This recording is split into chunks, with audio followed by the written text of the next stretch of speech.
Bienvenido nuevamente a Magistrales. Usted sabe, el invitado del día de hoy es... Su nombre es José Alberto Zucardi. Tiene 62 años. Es enólogo y estudió ingeniería química. Preside la bodega Familia Zucardi y la Unión Vitivinícola Argentina. Hoy, en Magistrales, y desde la Universidad Argentina Interamericana, nos cuenta el secreto de su éxito. José Alberto, un placer tenerte acá en Magistrales, de verdad. El placer es mío, muchas gracias por la invitación, Karina. Bueno, varias cosas verdaderamente para charlar contigo. Lo primero es saber cuál ha sido la característica o las características que te han llevado a vos a conducir una de las bodegas más importantes de la Argentina y seguramente una de las más importantes del mundo, del Nuevo Mundo seguro y del mundo entero. Es demasiado. No, eso, pero es real, bueno. son datos de la realidad nada más. Y a posicionarte a vos como líder del sector. ¿Cuál crees que es la o las características? Yo he dedicado toda mi vida a la vitivinicultura. Comencé a trabajar, mi padre comenzó con Familia Zucardi allá por 1963. Y él era un ingeniero que se dedicaba a los temas de riego en Mendoza. Mendoza es una provincia donde el recurso hídrico, el agua, es el factor limitante. Claro. Regamos un poquito más del 3% de la superficie de la provincia. Mi padre empezó a hacer sistemas de riego para mejorar la eficiencia del uso del agua. Comenzó con un viñedo y se apasionó con la viticultura. Ajá. Yo me sumé a la empresa familiar cuando tenía 22 años y fuimos haciendo un proceso donde yo te diría que las cosas me fueron llevando. Es decir, empecé en 1976 a trabajar. La vitivinicultura pasó por momentos muy diferentes y es una actividad que en lo personal a mí me ganó. Así como lo había ganado mi padre, que era un ingeniero civil, que se volvió un agricultor, a mí la actividad me fue ganando y las circunstancias me fueron llevando a trabajar en las distintas áreas de la actividad, desde la agricultura, la enología, la comercialización, la comunicación, es decir, los distintos aspectos del vino. O sea, perdón, vos dirías, José, vos dirías que además de las características técnicas, que seguramente de lo que es Familia Zucardi, de los productos que luego vamos a charlar, dirías que entonces es como la pasión lo que a vos hace que se te catalogue como líder del sector, como uno de los grandes líderes del sector? ¿Es como es la pasión que le pones, que le has puesto a todo esto? Yo creo que el vino siempre te exige eso, te exige pasión, es una actividad muy particular. Yo siempre digo que el vino siempre te da más, es decir, hablo siempre del milagro del vino. Vos pones todo tu trabajo, todas tus ganas, todo tu entusiasmo y siempre recibís más a cambio del vino. Y no lo hablo en términos económicos. El trabajar en una actividad que tiene que ver con el placer de las personas, que tiene que ver con la comunicación entre las personas, porque donde hay una botella de vino hay compartir, hay un vínculo entre las personas, es una actividad básicamente social, es parte de la cultura. Y yo creo que, bueno, tuve la suerte de trabajar también en una actividad. Cuando yo empecé eran momentos bastante críticos en la vitivinicultura y tiene sus ciclos esta actividad, pero en aquel momento empezaba una de las crisis más profundas de la vitivinicultura. Sin embargo, Argentina es para contextualizarlo, es el quinto productor mundial de vinos. Hoy por hoy. Y hoy somos el octavo mercado consumidor de vinos en el mundo. No me refiero al consumo per cápita, sino al consumo total. A ver, el vino es algo que está en las raíces de nuestra cultura. La inmigración, especialmente italiana, española, francesa, es decir, la inmigración europea, trajo a Argentina el el conocimiento sobre el cultivo de la vid, pero también el hábito de consumo y esta comprensión del vino como alimento y como cultura es muy interesante. Ahora, José, lo siguiente, ¿no? Hemos pasado, como vos bien decís, la industria vitivinícola ha tenido varios ciclos. Y también, digo, desde el punto de vista del aprendizaje del consumidor, en base a las distintas ofertas de productos, se ha visto un crecimiento muy intenso. Recordemos que antes, digamos, era el vino de mesa lo que digamos, el vino de mesa en la mesa argentina era de cosa de todos los días y era un vino por ahí de una calidad no demasiado buena. ¿Cómo fue ese despegue de la industria? Porque ahí imagino que tuvo que ver también el proceso, digamos, de tecnificación, de importación de maquinarias, de que la industria se pudiera nutrir hasta incluso de know-how de afuera, digamos, de otros países, ¿no? Sí, yo creo que la vitivinicultura tiene claramente 3 etapas. Una etapa muy interesante que fue la etapa fundacional, los inmigrantes viniendo, trayendo variedades muy buenas como introdujeron el Malbec, introdujeron Semillón, variedades muy interesantes. Luego hay un gran crecimiento del consumo interno, hablemos de entre 1940 hasta 1980, y luego de 1980 se produce un proceso que es el que yo vivo, en el que yo participo, claro, sí, que es un proceso de apertura de nuestra cabeza al mundo. Empezamos a salir, empezamos a entender.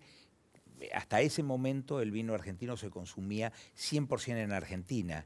Recién a principios de los 90 empezamos, en los 80 hacemos una reconversión del viñedo, empezamos a cambiar, a incorporar mejores variedades, a incorporar tecnología en las bodegas y a partir de los primeros años de la década de 1990 empezamos a salir al mundo. A exportar, y eso nos da otra claro, visión. Claro. No solo amplía el negocio, sino que nos da una visión donde empezamos a competir con todos los productores o los grandes productores mundiales, los grandes exportadores, digo, Francia, Italia, claro, España, Australia, Sudáfrica. ¿Cómo viviste vos este proceso? Porque Familia Zucardi es una empresa familiar. ¿Cómo se vivió esto en la propia familia? Vos, tal vez digo, me sale pensar, tenés la suerte de que tus 3 hijos se han dedicado, ¿no? Me imagino con Correcto. Mucha pasión también a todo esto, al negocio familiar. Entonces tenés, creo que Sebastián, que es el mayor, que está en Valle de Uco, con el tema de los viñedos, lo tenés a Miguel con el aceite de oliva, fundamentalmente, y en otras cosas también imagino, y a Julia, la nena mimada, tú, obvio, la única nena mimada, obviamente, que está al frente de la parte, digamos, de turismo, digamos, regenteando, digamos, toda la parte de turística. Y la verdad, digo, ¿no pensaste en algún momento traer gente de afuera para conducir la empresa? ¿Siempre fue fluida la relación laboral entre todos? Porque no es común, ¿no? Convengamos que no es común. En realidad dijiste algo que no es exacto, dijiste los tenés. Y hoy te puedo decir que no los tengo, me tienen. Ah, eso está bueno, es muy lindo, es decir, está bueno. En nuestra estructura familiar, de alguna manera, ocurrió algo interesante. Tenemos gente de afuera, dentro de la empresa. Sí, sí. Es decir, pero cada uno de mis hijos se sumó con un nuevo proyecto. En realidad, no vinieron a hacer lo mismo que yo hice o lo mismo que yo hacía, sino que cada uno de ellos se sumó sobre la base de un proyecto propio. Ah, mira vos. Yo creo que las empresas familiares son complejas, porque de alguna manera las vocaciones no siempre son hereditarias. Claro, por supuesto. Es decir, a veces puede coincidir, pero no es una regla. En nuestro caso, yo me fui sumando a los proyectos de mis hijos. Es decir, sobre la base de una estructura enfocada básicamente en el vino. Habíamos comenzado en los 90 a exportar, digamos, estábamos creciendo también con nuestras marcas en el mercado argentino. Pero bueno, Sebastián el Mayor se sumó e inició un proyecto en el Valle de Uco, que es su pasión, y está trabajando en todos los temas que tienen que ver con la nueva etapa de la vitivinicultura, que es el reconocimiento de las distintas regiones, lo que los franceses llaman el terroir.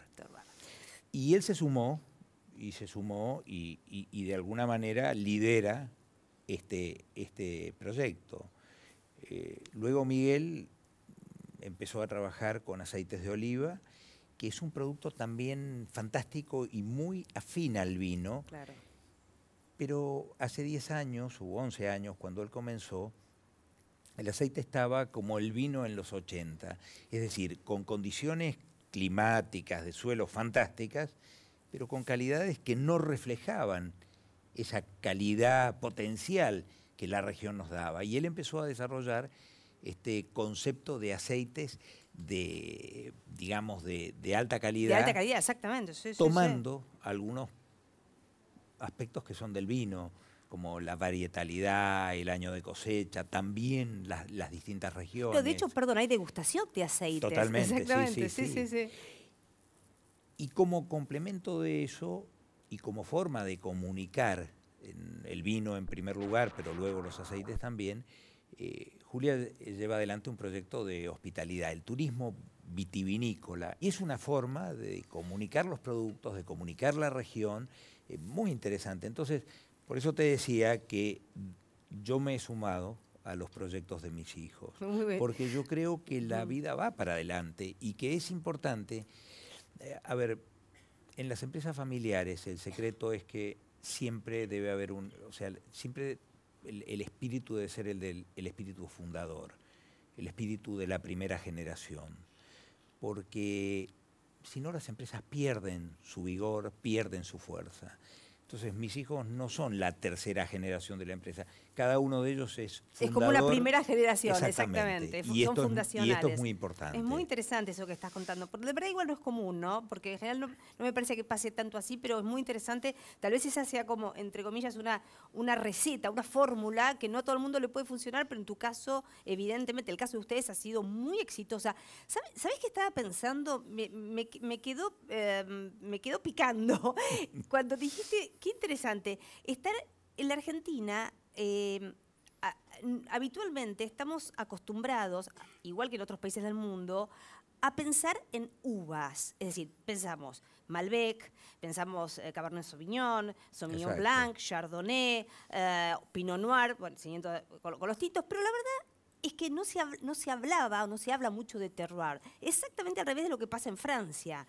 Ahora, yo pensaba en esta paradoja. Hace pocos meses, Paz Levinson, que es una de las, vos sabés muy bien, una argentina considerada una de las mejores sommeliers del mundo, que ¿no? en Japón sacó lugar un bronce en el Mundial, que se hace en el 2016, entre paréntesis. En abril lo tenemos en el Mundial de Sommelería, que es en Mendoza. Claro. Y ahora, este año también ella fue, bueno, la mejor de América. Ella me contaba, ella es sommelier de Epicure, en Le Bristol, en París. Ella me contaba que los franceses están empezando a demandar como consumidores el saber qué uva están tomando. O sea, digo, estaba pensando, al revés exactamente, ellos hablan siempre de terroir, y es como al revés lo que está pasando desde cierto punto de vista. La forma de comunicar un vino a partir de las variedades es interesante. De alguna manera, el mundo del vino es un mundo de mucha diversidad. Hay regiones, hay variedades, hay productores. Y la gente busca identidad en los productos. Es decir, a diferencia de las bebidas industriales, donde su mayor atributo es que son homogéneas y que es lo mismo la tomes donde la tomes, el vino es diverso. Y el mayor atributo de un vino es su identidad. Por eso la vitivinicultura en el mundo no está concentrada, mientras las gaseosas, las cervezas, las aguas minerales están concentradas en muy pocos grupos. El vino es diverso, somos muchos productores. En Argentina hay 1000 bodegas. Quizás 400 de ellas llegan al mercado. Y los amantes del vino demandan diversidad. Y esto es muy interesante.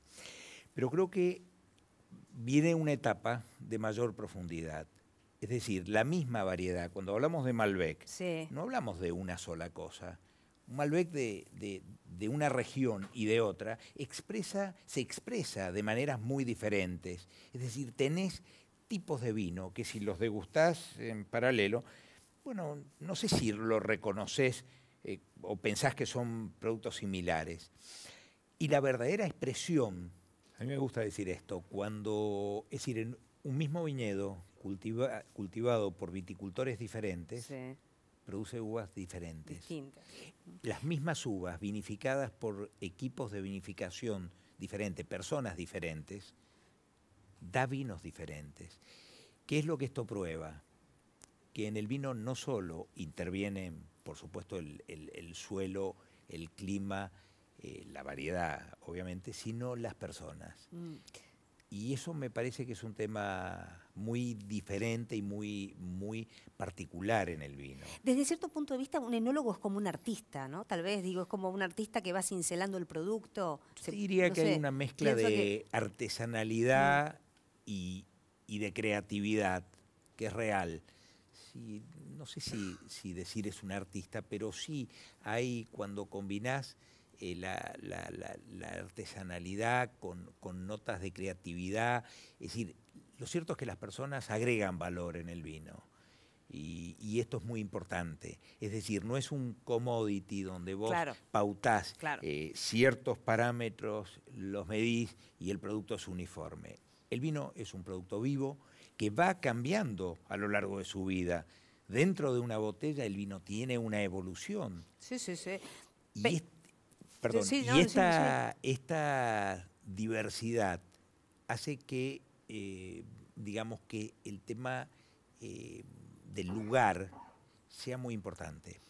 Es decir, el vino es más que el vino es más que el líquido en sí mismo, es el lugar donde se produce, es la gente que lo produce, es la historia de ese lugar, la historia de esa gente. Es decir, el vino siempre es tema de conversación, uno pone una botella de vino y se habla del tema. Absolutamente.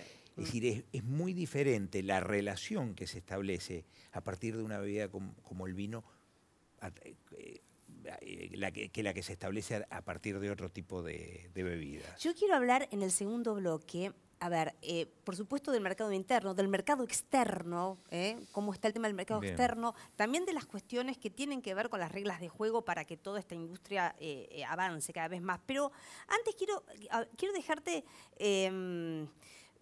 picando en el área, ¿no? No sé si vos sos futbolero, ¿te gusta la montaña?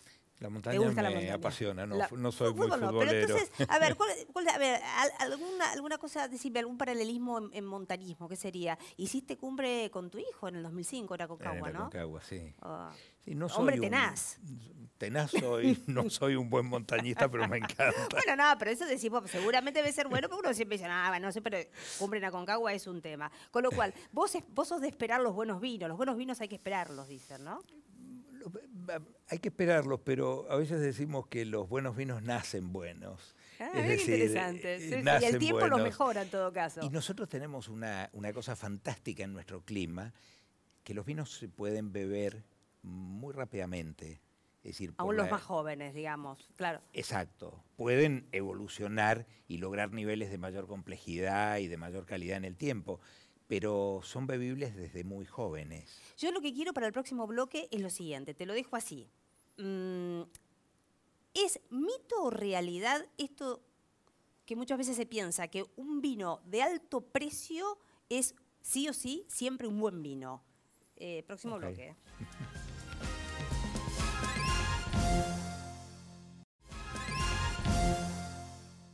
Bueno, segundo bloque. José, ¿es un mito o una realidad esto de que el vino caro es un vino bueno sí o sí? Yo te diría que es difícil afirmar esto. Es decir, indudablemente el precio es un indicador de ciertos factores. Es decir, en un vino los costos, a medida que uno crece en la pirámide de calidades, son mayores, porque las producciones son más limitadas, porque hay que ir a un viñedo más particular o a alguna zona con alguna característica digamos, y los costos de la elaboración también son mayores. Pero yo creo que el vino te permite siempre un grado de libertad. Es decir, hay que probar y cada consumidor, cada persona decide qué es lo que más le gusta. Lo que le gusta. Exactamente. Claro. Y no hay un solo gusto, sino hay una gran diversidad, es decir, tantas como personas. El vino además es una interacción entre el vino y quien lo bebe. Con distintos estados de ánimo uno a veces percibe cosas diferentes. Hay vinos que los tomás en una determinada ocasión y cuando volvés a tomar ese vino te remite a esa ocasión. Por eso digo que tiene que ver y es una interacción. Por supuesto que, digamos, hay algo que se llama, que en inglés llaman value, que es la relación entre la calidad y el precio. Y lo que en definitiva en todos los niveles de precio las personas buscan es la mejor relación de costo-beneficio, es decir, o la mejor relación entre el precio y la calidad que obtienen. Esto en el vino no es muy difícil de tabularlo, yo creo que es en definitiva una escala que cada persona va construyendo. Ahora, interesante, te pregunto se me ocurre ponerte dos ejemplos, bueno, digamos, mundiales, que hay gente que conoce de esto, que no conoce, digo, no por ser, no es una especialista, pero se entera de este tipo de situaciones y dice, pero ¿cómo puede ser? Ejemplo, no sé, Chateau Lafite y Petrus. Vos decís, hay botellas que valen miles y miles y miles y miles de dólares. Sí, sí, sí. Y hay gente que dice, pero, a ver, como neófita, pero dice, ¿es lógico? Digo, ¿esto tiene algún viso de realidad con lo que costó hacer ese vino, artesanalmente o no? Digamos. Generalmente, en mi experiencia, cuando hay un producto o un vino que sea consagrado, tiene algún factor diferencial. Factor, claro.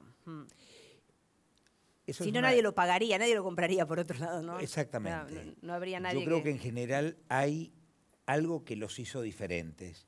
Indudablemente allí empiezan a participar otros factores mucho más subjetivos y también la escasez. Claro. Es decir, un producto que tiene un volumen muy limitado y tiene mucha demanda, automáticamente los valores se van muy arriba. Y el vino en ciertos niveles se vuelve digamos, una expresión es decir, a través del vino se muestran cosas. Claro, puede ser una expresión de estatus a veces, exactamente, ¿no? Sí. Por ahí alguien digo, que es puede una aspiracional. Pagar. Claro, por ahí no todo, el que puede pagar una botella así, por ahí no necesariamente, entre comillas, digo, entiende lo que está tomando, pero lo muestra y dice, uy, mirá, estoy abriendo una botella de tal vino, ¿no es cierto? Pero lo cierto es que el vino es un producto único en esto, es decir, una botella de 750 centímetros cúbicos, en cualquier vinoteca o en cualquier lugar donde se venda, uno encuentra una gama, digamos, donde una botella puede, entre la más barata y la más cara, hay 100 veces el valor o 50 veces el valor. Esto hace y muestra también un grado de subjetividad y una valoración que quien lo va a consumir hace del producto. José, a ver, Argentina, en cuanto a uvas, es famosa en el mundo por el Malbec. Correcto. ¿No? Pero en los últimos tiempos, no sé si me parece a mí que empieza a haber como una diversidad en el gusto de algunos consumidores, que no solamente puede ser Malbec, también de repente en los tintos, ¿no? Como decíamos antes, bueno, Cabernet Sauvignon, incluso hasta Cabernet Franc que estoy viendo últimamente, ¿no? Que es una uva bastante... Yo creo que hay una cosa muy interesante. Argentina tiene Malbec, que es una variedad que nos identifica. Sí. En el mundo, cuando se habla de Malbec, se habla de Argentina. Sí. Y cuando se habla de Argentina, se habla de Malbec. Es un sello. Sí, y en las exportaciones nos ha permitido crecer fuertemente. El mayor mercado de Argentina es Estados Unidos, más o menos un 35% de nuestras exportaciones de vino van allí. Y realmente el Malbec es una variedad que viene creciendo y desarrollando una imagen muy interesante. Argentina tiene también variedades como Bonarda, que es la segunda variedad más cultivada, que es muy interesante, una variedad Yo siempre digo que lo bueno de Bonarda es que es única de Argentina, Claro, y verdad, lo también malo de Bonarda es que es única de Argentina porque Argentina. no es muy conocida. Pasa lo mismo con el torrontés en los blancos. Claro, tal Es cual. decir, Argentina expresa diversidad. Pero yo creo que, a ver, se vienen dando dos procesos muy interesantes. El vino argentino, digamos, identificado con el Malbec, se ha desarrollado mucho en el mercado internacional. Pero también eso está traccionando a que otros países empiecen a cultivar Malbec o digamos, o salgan con sus vinos identificándolos con la variedad, cosa que quizás antes no hacían. Entonces, evidentemente, tenemos que ir a esta asimilación, no solo de la variedad, sino a esta conjunción de variedad y zona, porque creo que eso genera una identidad muy fuerte y no reproducible por otro. Claro. Pero por otro lado, se ha dado un fenómeno muy interesante, que el mercado argentino ha crecido en su conocimiento impresionantemente. Es decir, hay que pensar que la primera escuela de sommelería en Argentina se fundó en el año 1999. Claro, es decir, apenas 16 años atrás. Muy poco tiempo. Y hoy lo que vos decías, por ejemplo, el caso de Paz, que compitió en el Mundial de Tokio y que tiene muy buenas posibilidades para el próximo Mundial y demás. Bueno, es un cambio enorme en la percepción. Es decir, hoy se toma menos volumen, quizás de vino, pero se está tomando mucha mayor calidad. Y los jóvenes ya consumen con mucho más conocimiento. Claro. Quizás en las generaciones anteriores consumíamos por tradición. El vino era la bebida por definición en la mesa familiar. Hoy día sigue siéndolo, pero hay un conocimiento, digo, uno se reúne, un grupo de parejas, y cada uno lleva una botella de vino y se habla de los vinos, de las historias de esos vinos. Esto se ha dado en los últimos años y es muy interesante porque realmente el nivel de calificación de los consumidores argentinos ha crecido enormemente. ¿Por qué el consumidor argentino digamos, es del tinto, ¿no? En general, siempre en la Argentina decimos todos, bueno, el tinto, no es tanto del vino blanco, ¿no? Me parece que no hay Bueno, tanto, yo creo no que está tan extendido. Tiene que ver con la cantidad de asado que comemos. Con el maridaje, ¿no? El famoso maridaje con la carne, tinto, claro. En realidad Argentina es vista en el mundo como un productor carne y vino tinto. De vinos tintos. Sí. Pero en realidad tenemos un enorme potencial en vinos blancos. Alrededor de 70% del vino que exporta Argentina y que se consume en Argentina es tinto, y alrededor de un 30% blanco. Pero yo creo que esto se puede modificar en el tiempo, porque no es una regla. Hay países donde se consume más blanco que tinto, y esto puede cambiar, pero en Argentina me parece que tiene que ver con el tipo de alimentación que tenemos. Tal vez, claro, el tema, bueno, muy unido a la carne, aunque hoy por hoy también, te pregunto, José, el tema, hay como una especie de teoría clásica en la cual, viste, las carnes rojas con los vinos tintos, las carnes blancas con los vinos blancos o rosados, a lo sumo, digamos, ¿no? Pero creo que hoy por hoy todo eso también está bastante mezclado o hasta cuestionado desde el punto de vista de los grandes chefs y sommeliers también, ¿no? Sí, yo creo que hay una desestructuración. Sí. Es decir, hoy día hay más una tendencia a que cada uno combine los vinos y los alimentos de la manera que más le guste. Y no hay como esa regulación, digamos, que con esa ortodoxia. Esa ortodoxia en el consumo, no. Yo creo que eso hoy no es así, y es muy bueno que eso ocurra, porque permite encontrar, digamos, facetas muy placenteras en los vinos, ¿no? Cuando pensamos en una industria como la vitivinícola, que además de industria que da, obviamente la potencia que da desde el punto de vista económico, es también una embajadora en cuanto a el conocimiento de la Argentina en el resto del mundo. Vos bien te señalabas, Malbec, Argentina, digamos, y de manera muy puntual también, ojo, Mendoza. Estaba pensando antes que te quería decir, Mendoza en muchísimos países del mundo es sinónimo del vino argentino, así como por ahí, viste, decís, no sé, viste que Chardonnay en Napa Valley, en Estados Unidos, tiene mucha... conexión automática. Muchos países, cuando tienen un tipo de industria así, que es más que una industria, la fomentan. Le dan, por decirlo, no sé, una autopista para que, para que la circulación sea mejor, placentera, competitiva. En los últimos tiempos estamos viendo un problema de competitividad en la Argentina con respecto al tema vitivinícola. ¿Cómo lo estás viendo vos? A ver, yo te Sin diría... ir a la coyuntura, como coyuntura, porque este programa no es de coyuntura, vos sabés muy bien, pero digo, ¿cómo estás viendo en relación al futuro, ¿no? Lo que hay que hacer? Es decir, hay una realidad, es decir, la exportación de vinos argentinos creció mucho. Cada botella, es decir, no son muchos los productos que llegan a la mesa del consumidor con el nombre de la región, con el nombre del productor, con quizás la variedad, la zona, mucha información. Es decir, cada botella de vino es un mensaje, digamos, que comunica al país. Claro. Y esto es muy importante, porque además los vinos de calidad siempre se identifican con sociedades culturalmente desarrolladas.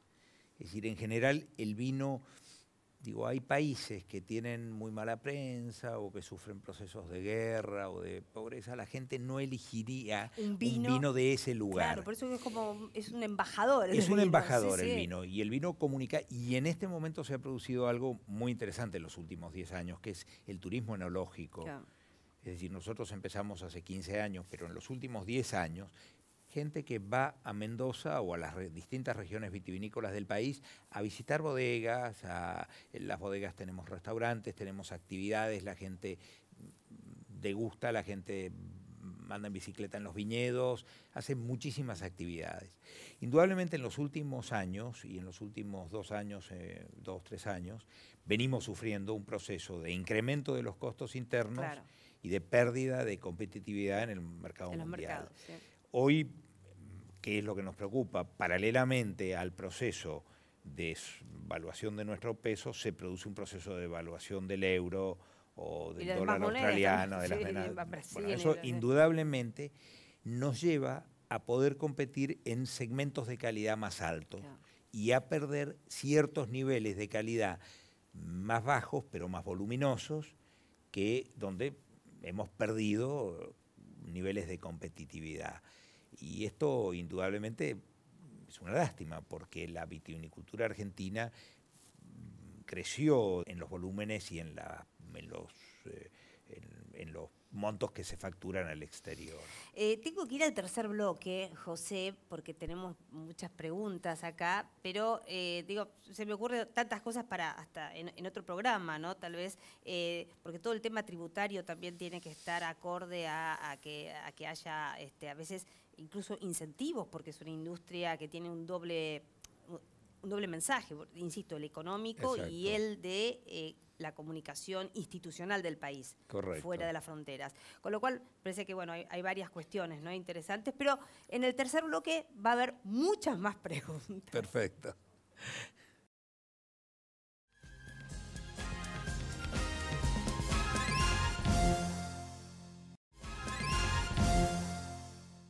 Bueno, lo prometido, tercer bloque.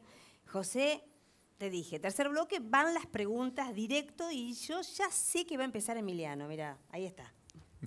Bueno, buenas noches. Yo quería preguntarle si cree que la Argentina tiene el potencial como para convertirse en el productor vitivinícola número 1 del mundo, y de ser así, ¿qué considera necesario para lograrlo? Bueno, el potencial está. Hablar de ser número 1 en el mundo quizás es demasiado, ¿no es cierto? Yo creo que a todo se puede llegar, pero sí, hay que ir paso a paso. Yo creo que las condiciones, Karina recién decía, en el mundo esta actividad en general tiene mucho apoyo de los estados. Es decir, la Unión Europea apoya fuertemente a la vitivinicultura francesa, a la vitivinicultura italiana, a la vitivinicultura española, para estar en todo el mundo con sus productos. Creo que las condiciones básicas las tenemos, es decir, el clima, el suelo, las variedades adecuadas, tenemos y tenemos algo que es muy importante. Tenemos hoy una generación de enólogos y agrónomos de alrededor de 35 años con un potencial enorme. Gente que se formó con la cabeza muy abierta. Es decir, mi hijo hizo 7 vendimias en distintos lugares del mundo. Qué bárbaro. Esta apertura mental da la posibilidad de pensar en otra dimensión. O sea, yo diría que sí es posible que Argentina se posicione mucho más arriba de lo que hoy está. No sé si número 1, ojalá que algún día, pero las condiciones están para aspirar a seguir creciendo. Y creo que hace falta, bueno, ciertas condiciones de competitividad que nos permitan ir ganando terreno y consolidando el terreno, y ciertas condiciones de estabilidad que nos permitan consolidar el terreno que vamos ganando. Claro. Sí, los mercados, ¿no? Consolidar mercados y que eso se mantenga como Exactamente. regla. Claro. Ahora, Maximiliano, a ver. Hola, buenas noches a todos. Mi pregunta es, ¿de qué manera se catalogan los vinos en la familia Zucardi? A ver, dentro de nuestros, de los distintos rangos de vinos que producimos, tenemos una marca que es Santa Julia. Bueno, además está decir, se llama Santa Julia en honor a mi hija. Exactamente, lo bien que hiciste, lo bien que hiciste. Exacto, no es santa. Pero más afortunadamente, o menos, más o menos, date una partecita igual. Pero dentro de Santa Julia es un rango de vinos muy enfocados a mostrar la diversidad varietal en este caso, mucha innovación, es decir, la acción de nuestra bodega se basa en 4 aspectos fundamentales. Siempre aspiramos a crecer cualitativamente, a innovar, y Santa Julia es una marca muy innovadora, a cuidar el medio ambiente. Ajá. Es decir, cultivar con parámetros que preserven las condiciones naturales. Es decir, que los que vengan atrás nuestro puedan seguir cultivando del mismo modo que lo hacemos. Así tenemos muchos viñedos certificados orgánicos y trabajamos con muchas prácticas que tienen que ver con mantener la naturalidad. Y el cuarto aspecto es ser útiles socialmente. El vino expresa a la gente. Buena calidad de gente hace buena calidad de vinos. Yo diría que Santa Julia se enfoca mucho en esto, en innovación, en naturalidad y en la expresión así de distintas variedades y de distintas regiones. Zucardi es un rango muy enfocado a la expresión de los distintos terroirs de Argentina, diría, a pesar de que prácticamente todos nuestros vinos son de Mendoza, hacemos un torrontés en Salta, pero nos enfocamos mucho a la expresión de los distintos terroirs o microterroirs, es decir, lugares muy específicos, digamos, donde tratamos de ir expresándolos. Muchas veces en Zucardi van a encontrar los vinos que no tienen en el frente la variedad con la que están elaborados. No porque sea un secreto, posiblemente esté en la etiqueta, en la contraetiqueta, pero porque realmente sentimos que lo importante allí es el lugar y estamos muy enfocados en una zona de Mendoza, que es el Valle de Uco, que es una zona, digamos, que concentra 3 departamentos de Mendoza, San Carlos, Tunuyán y Tupungato. Es una zona donde la altitud está entre 1000 y 1400 o 1500 metros de altura, condiciones muy particulares para el desarrollo del viñedo. Pero el eje de Zucardi tiene que ver con la expresión del terroir y la expresión de lugares muy específicos. ¿Tu mamá Emma sigue trabajando?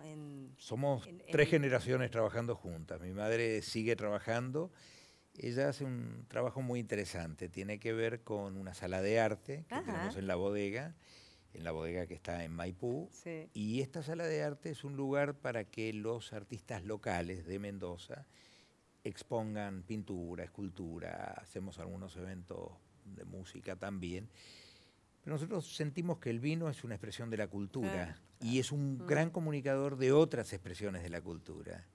Y ella también está trabajando en una fundación que tenemos dentro de la empresa que tiene, digamos, dentro de la finca que tenemos en Maipú, hemos creado un centro cultural y dentro de ese centro cultural se desarrollan una serie de actividades que tienen que ver con los trabajadores que tenemos en esa zona y sus familias. Así que Emma está muy comprometida. Qué maravilla. Voy ahora a las mujeres. Tenemos la pregunta de Fabiana, pero debe ser... tu mamá tiene casi 90, ¿no? 89. Bueno, tomando vino tinto va a seguir hasta los 150. Sí, yo creo que va bien. Un tema ¿viste los antioxidantes? ¿No? Es un tema... Al día se hace bien a la salud, en realidad. Definitivamente. Vamos con Fabiana, entonces. Sí, ¿qué tal? Un gusto. A mí me gustaría saber... ¿Qué desafíos se enfrenta un empresario en Argentina, a su criterio?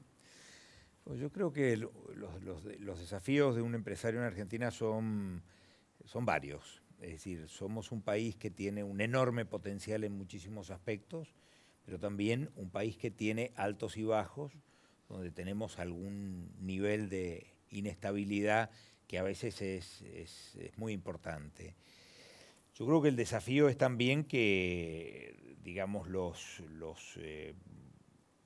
las inversiones, es decir, la disponibilidad de créditos de largo plazo y ese tipo de cosas son bastante limitados. Esa propia inestabilidad limita los recursos que uno tiene a la hora de invertir en actividades que demandan una inversión de largo plazo, como en el caso de la vitivinicultura. Claro. Y creo que el desafío fundamental es el desarrollo de una creatividad y de una apertura mental que nos permita, por lo menos en nuestra actividad, lograr insertarnos en los mercados, en los lugares correctos.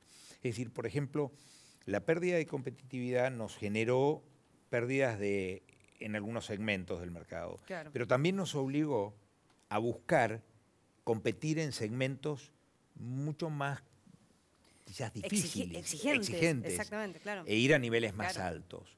Entonces creo que hay una componente que tiene que ver con las condiciones económicas o macroeconómicas del país, pero también hay una condición que tiene que ver con el desarrollo de las capacidades por parte de los integrantes del sector. Yo recién decía, nunca la vitivinicultura argentina tuvo una generación de agrónomos y enólogos de alrededor de 35 años con el potencial de la que hoy tenemos. Digo, también lo hago extensivo a la somelería. Claro, nunca participamos a nivel de la somelería mundial como hoy lo estamos haciendo. Primer mundial de somelería que se va a hacer en Argentina en abril del año próximo. Es decir, hay una conjunción de aspectos que tienen que ver con la realidad en la que nos movemos y aspectos que tienen que ver con nosotros mismos. Sí, con la propia creatividad de cada bodega, de cada empresa. Un placer, José Alberto, un placer. Muchas gracias. Hasta el próximo programa de Magistrales.